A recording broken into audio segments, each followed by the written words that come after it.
6. Time. Page 66. Exercise 2.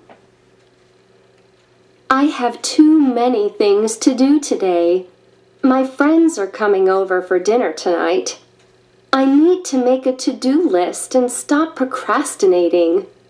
I have to buy food for dinner. I have some chores to do around the house. And I also have to finish my homework. It's due tomorrow. Now I need to prioritize the tasks on my list. First, I want to do the shopping because it is the most important. Next, I'll cook the food. My friends might get impatient if they have to wait for dinner. Then, I'll clean up the house. Will I have time to do my homework before they arrive? Probably not.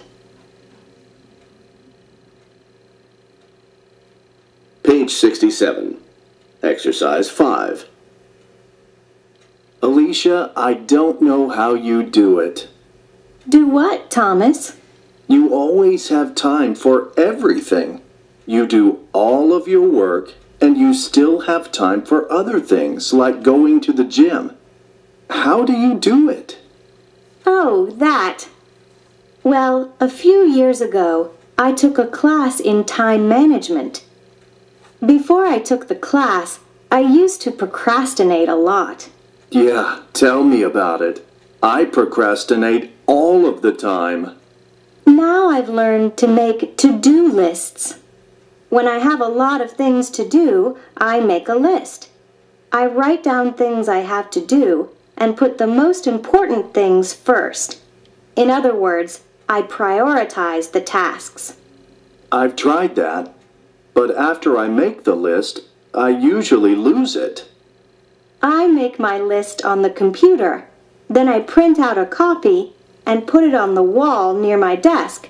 That way, I can't lose it. Sounds like a good system. Here's my list for today. First, finish the sales report. After that, make some important phone calls. Then at 2:30, I meet with the salespeople. Then I can go to the gym. When I finish a task, I put a line through it. Well, maybe I'll try it. You know what they say, never do today the things you can do tomorrow. Thomas, that's not quite right. It's never do tomorrow the things you can do today. In other words, don't procrastinate. Oh yeah, that's right. Page 72. Exercise 1. Personal rules about time. Everyone has his or her own personal rules about time. These rules depend on the personality of the person, as well as on the culture of the country. Some individuals, no matter where they are from, have very strict rules about time. They like to keep a schedule. They are always early for meetings. When they catch a train, they arrive at the station 30 minutes before the train leaves. When they go to a party, they are often the first guests to arrive. It is sometimes difficult for these people to understand why their coworkers and friends cannot be on time. They get angry when their friends are late. Other people are not very strict about time. Even in places like the United States, Canada, and England, where punctuality is generally considered to be very important, they don't think keeping a schedule is the most important thing. For example, they are sometimes late for work. They often miss trains and buses, and they arrive at a party 1 or 2 hours after the party has started. They don't understand why other people get upset when they are late. On the other hand, these people do not get impatient when their friends are late.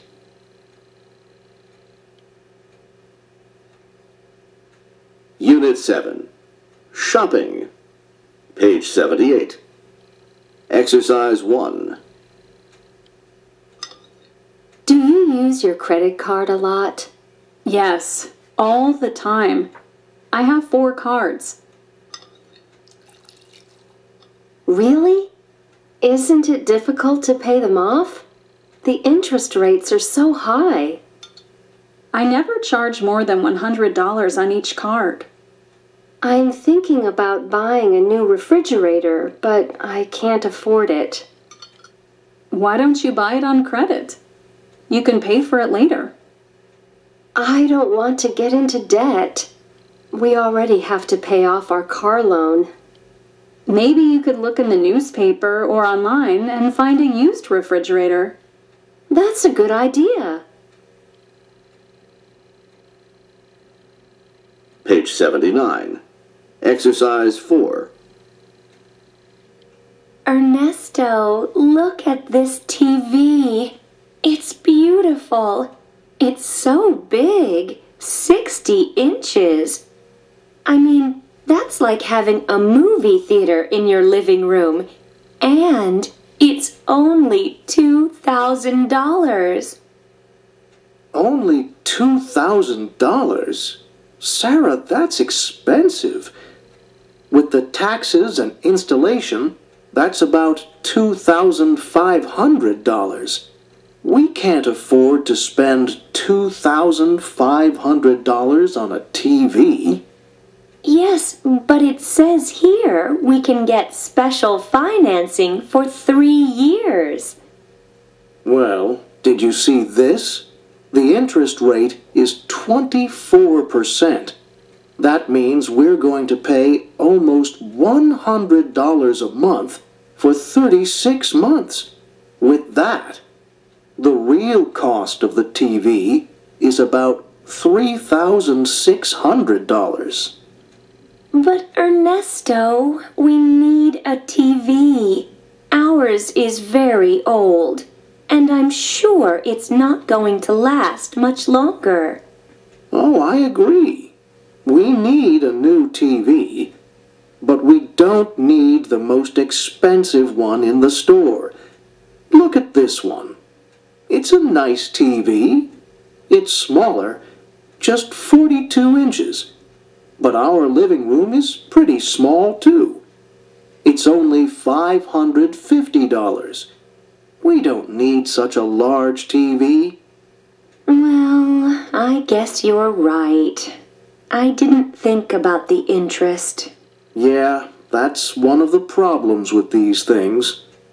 People don't stop to add up the cost of the interest on the loan.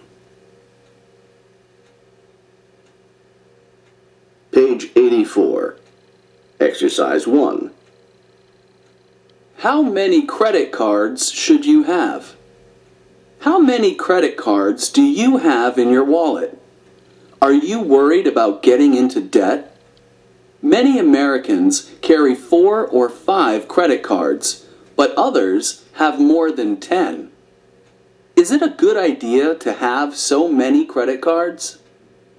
Some people almost never pay cash. It's easier to use a credit card.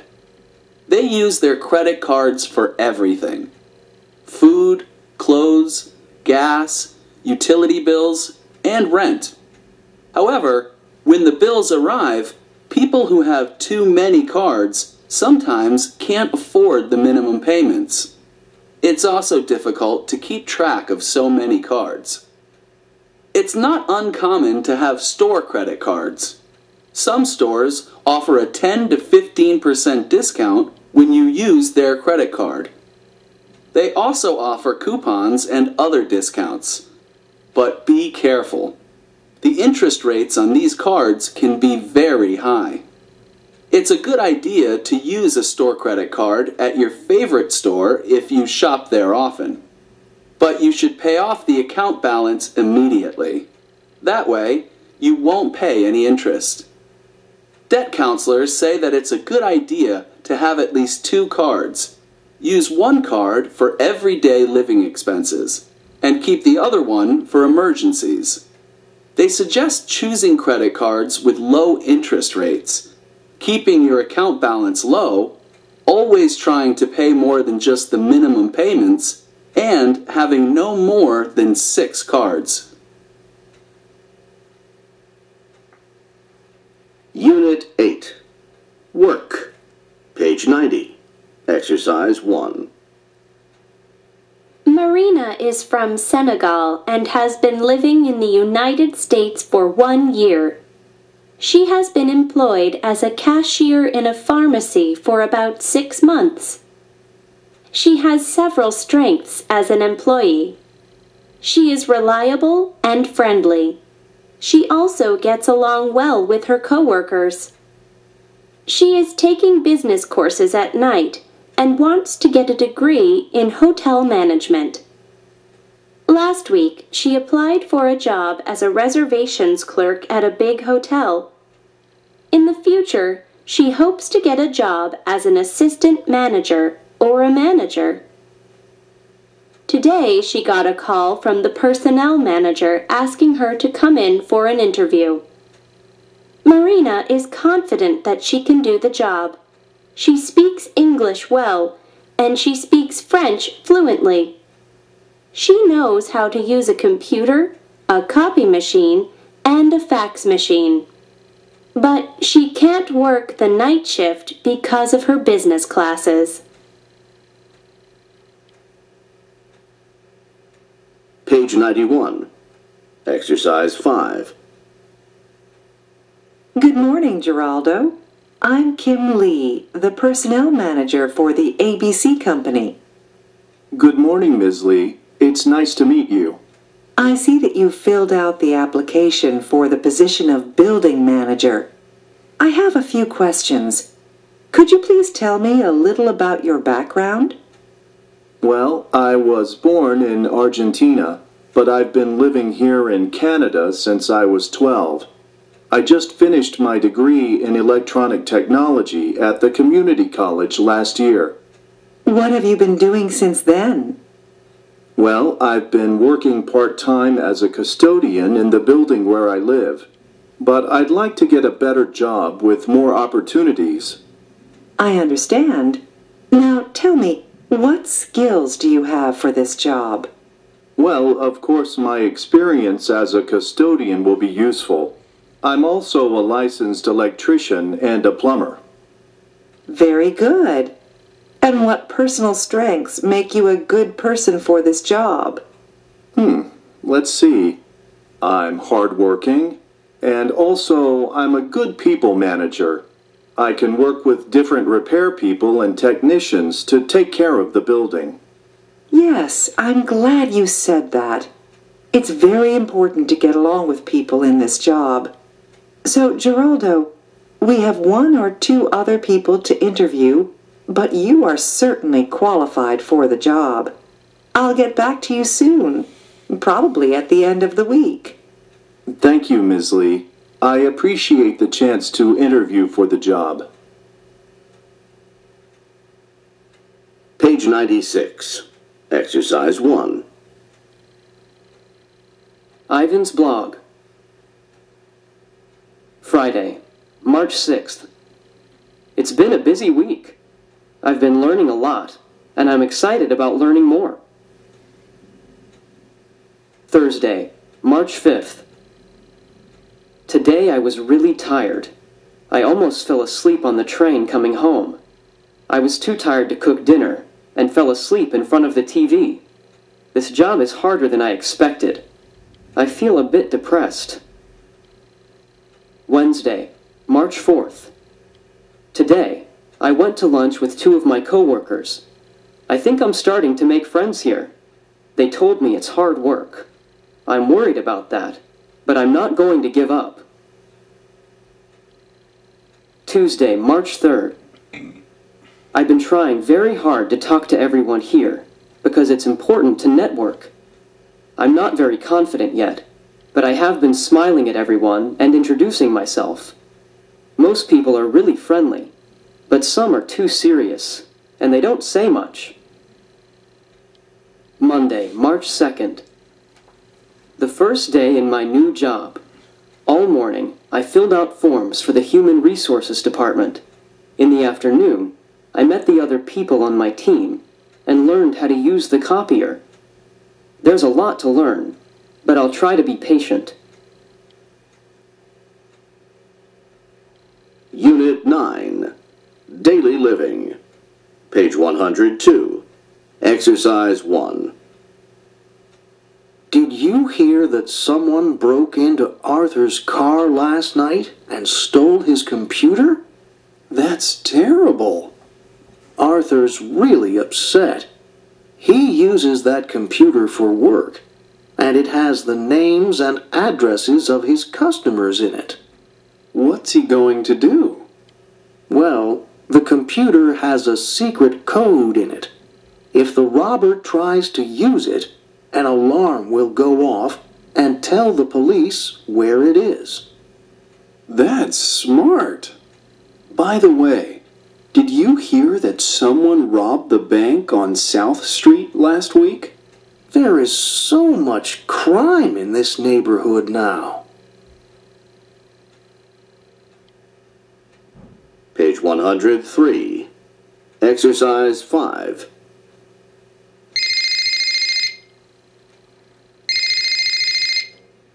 Hello.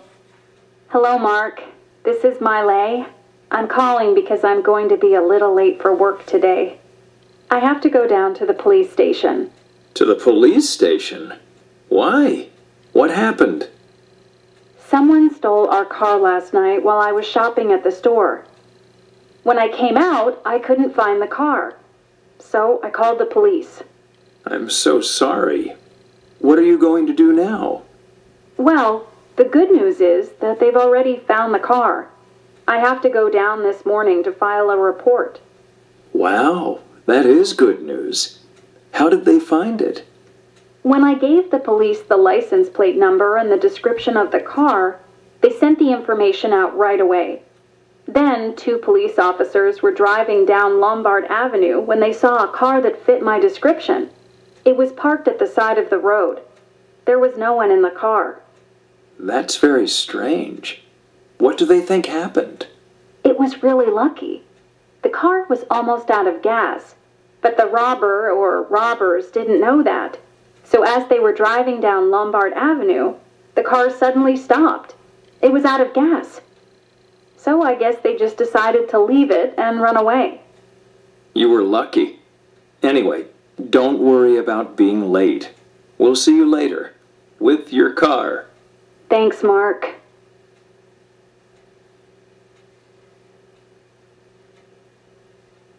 Page 108. Exercise 1. A Helping Hand by Rodrigo and Elena Gonzalez. A year ago, a huge hurricane hit our state. It was the largest hurricane in 40 years, and it destroyed many of the homes in our neighborhood. Everyone had to evacuate. Some people lost everything: their home, their furniture, their car. Luckily, our home was okay, but we felt we had to help our neighbors. The next day, we started to collect money, clothes, shoes, and food. Everyone was very generous and gave as much as they could. We used the money to buy food and water bottles. 2 days later, we had 3 cars full of supplies. We took them over to the park and set up a shelter. For the next 3 days, we stayed at the shelter. While people were looking for their families and gathering their things, we cooked food, served tea and coffee, and handed out clothes, food, and water. They were really glad to have our support, and we were very glad to have the chance to help them. 1 year later, we started a neighborhood organization to help everyone in our community in difficult times. It's important to know you can get help from your neighbors. Unit 10.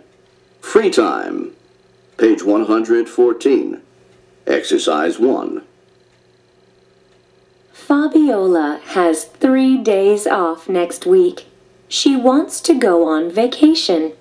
She went on the internet and found some good discounts on flights to Washington, D.C. She can get a round-trip ticket for $95 if she books her flight 5 days ahead. The flight takes 1 hour. It leaves at 2 p.m. on Monday, and the return flight leaves Washington, D.C. at 11 a.m. on Wednesday. The hotel costs $120 a night, plus tax, which is $14.50 per night. If she takes the train, the trip will take 3 hours. The train leaves at 8 a.m. on Monday, and the return train leaves Washington, D.C. at 6 p.m. on Tuesday. She does not need to reserve a hotel room for 2 nights. The train costs $175, but she can stay just 1 night and still have 2 full days of sightseeing.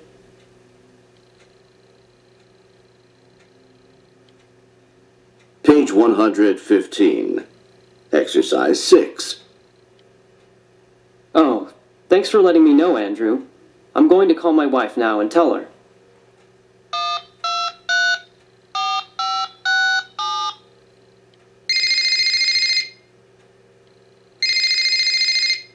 Hello? Hey, Hannah. Guess what? What, Arturo? They're closing the office on Friday next week to make some repairs. They're giving everyone the day off. Fabulous. Hey, let's take a little 3-day vacation. I could really use a vacation about now. Okay. What would you like to do? I'd love to go skiing. There are some great discounts at Mount Green Ski Lodge these days. You can use the new skis you got for your birthday. I have an even better idea. My friend Mark has a little cabin on Mount Green. If he isn't using it this weekend, maybe he'll let us borrow it. We can go skiing there. Good idea. That'll save a lot of money. So, how will we get there? Should we drive or take the bus? Well, if we stay in the cabin, we'll need the car. We'll have to bring food and other stuff. True. So, before we decide, you'll talk to Mark. If he says no, then I'll call the Mount Green Lodge and make a reservation. It'll only cost about $150 a night, and that's with taxes. Yeah, and if we stay at the lodge, we'll take the bus. We won't have to buy gas, and we won't be tired from driving when we get there.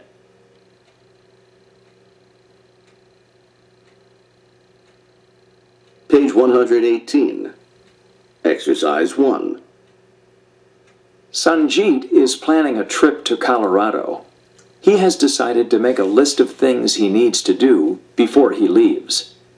Before he goes on his trip, he will read some books about Colorado. After he reads the books, he will find a map and choose the best route for his trip.